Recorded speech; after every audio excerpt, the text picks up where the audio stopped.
Orang kaya itu bekerja sebagai petugas kebersihan. Tujuan Asane adalah mencuri kalung senilai 20 juta dolar. Cara mencurinya juga sangat istimewa. Pertama, Asane berpura-pura menjadi pria terhormat di pelelangan. Setelah itu, dia berhasil membeli kalung tersebut seharga 60 juta dolar. Namun saat Asane sedang memeriksa kalung tersebut, temannya yang menyamar sebagai satpam mengkhianatinya. Dia mendorong Asane ke bawah dan meninju Asane sekali. Rekan Asane dengan cepat mengambil kalung itu dari tanah. Mereka naik ke supercar merah dan melarikan diri.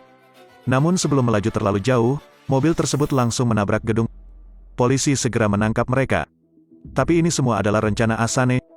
Asane telah meramalkan bahwa mereka akan mengkhianatinya. Maka saat terjatuh, Asane membuang kalung itu ke tempat sampah. Kemudian, dia mengambil gelang palsu itu dan melemparkannya ke tanah. Cincin ini telah berhasil menipu semua orang. Sore harinya, Asane berubah menjadi pembersih lagi dan mendapatkan kalung itu. Asane mencoba melakukan semua ini karena ayahnya yang sudah meninggal. 30 tahun lalu, bos ayah Asane kehilangan sebuah kalung. Yang Hubert klaim ayah Asane mencurinya. Itu sebabnya ayahnya ditangkap. Namun anehnya, kalung itu tetap tidak ditemukan. Ayah Asane juga gantung diri. Sejak saat itu, keberadaan kalung tersebut masih menjadi tanda tanya. Namun 30 tahun kemudian, Asane tidak sengaja melihat kalung itu muncul di TV. Dan putri Hubert, Juliette, mengadakan lelang di Louvre. Apakah ayah Asane difitnah? Untuk menyelidikinya, Asane memberanikan diri untuk mencurinya. Kemudian dia mengajak Juliette keluar ke taman. Asane memberitahu gadis itu bahwa kalung itu dicuri olehnya. Jika Juliette menginginkan kalung itu kembali, beritahu saya mengapa kalung itu muncul di Louvre. Sebenarnya Juliette tidak tahu tentang ini.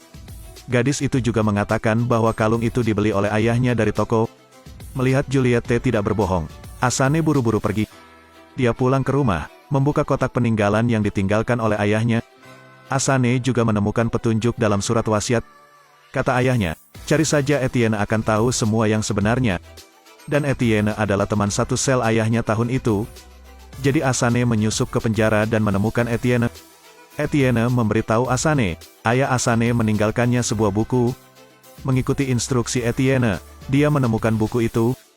Beberapa kata dalam buku itu telah dilukis dengan air oleh ayahnya. Setelah menyambung huruf-huruf tersebut menjadi sebuah kalimat, ternyata ayah Asane dibunuh oleh seorang wanita bernama Anne. Sekarang dia hanya perlu menemukan Anne dan dia akan menemukan kebenaran. Namun saat kebenaran akan terungkap, Asane bunuh diri. Untuk membalaskan dendam ayahnya, Asane memilih bunuh diri.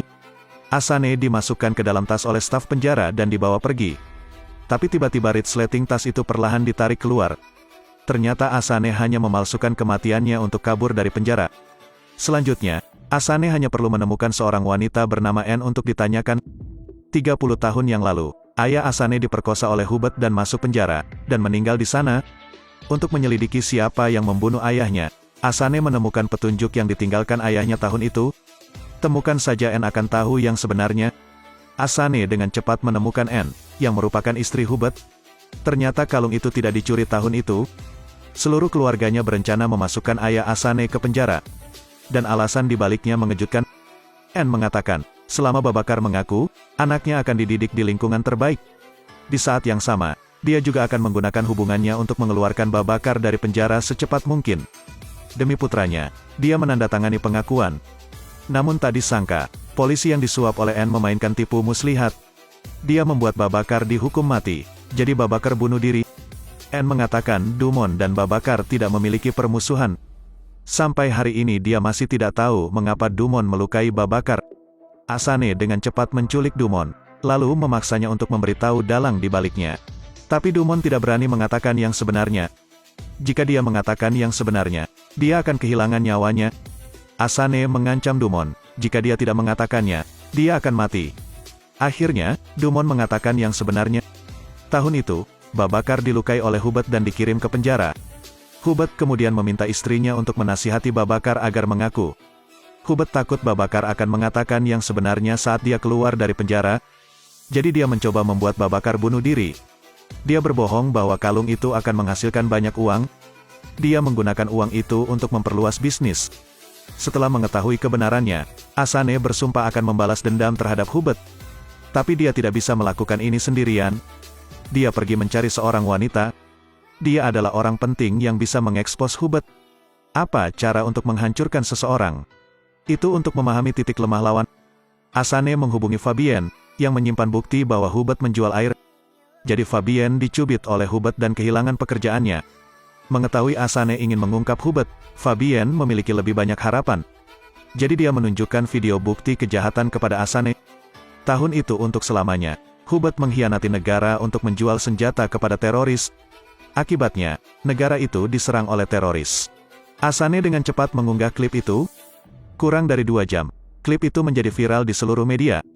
Setelah menonton klip tersebut, Hubert mulai panik. Saat ini, banyak reporter yang meminta Hubert untuk mengatakan yang sebenarnya. Tapi Hubert mengatakan ini adalah rumor. Dia bahkan berdiri di depan reporter yang memprovokasi orang yang mengunggah klip tersebut. Asane juga tidak mau kalah. Dia berpura-pura menjadi orang tua di stasiun televisi, bersiap untuk mengekspos Hubert. Namun tak disangka, isi dialog dalam klip tersebut telah diubah. Ternyata, Hubert telah menyuap stasiun TV tersebut untuk mengubah kontennya. Dia juga menyewa pembunuh untuk bersiap menghancurkan Asane. Untungnya, Asane dengan cepat mengalahkan si pembunuh dan melarikan diri. Tapi Fabienne tidak seberuntung itu. Pembunuh itu masuk ke rumah Fabienne, memaksanya untuk memberikan alamat Asane. Fabienne lebih baik mati daripada berbicara. Ketika Asane tiba, dia menemukan Fabienne digantung sampai mati. Dia pasti akan membalas dendam, tetapi dia harus mengeluarkan istri dan anak-anaknya dari sini terlebih dahulu. Seluruh keluarga duduk di kereta. Namun tak disangka, pembunuh Hubert juga mengikuti. Keluarganya pergi ke kota lain. Tetapi putra Asane tiba-tiba menghilang.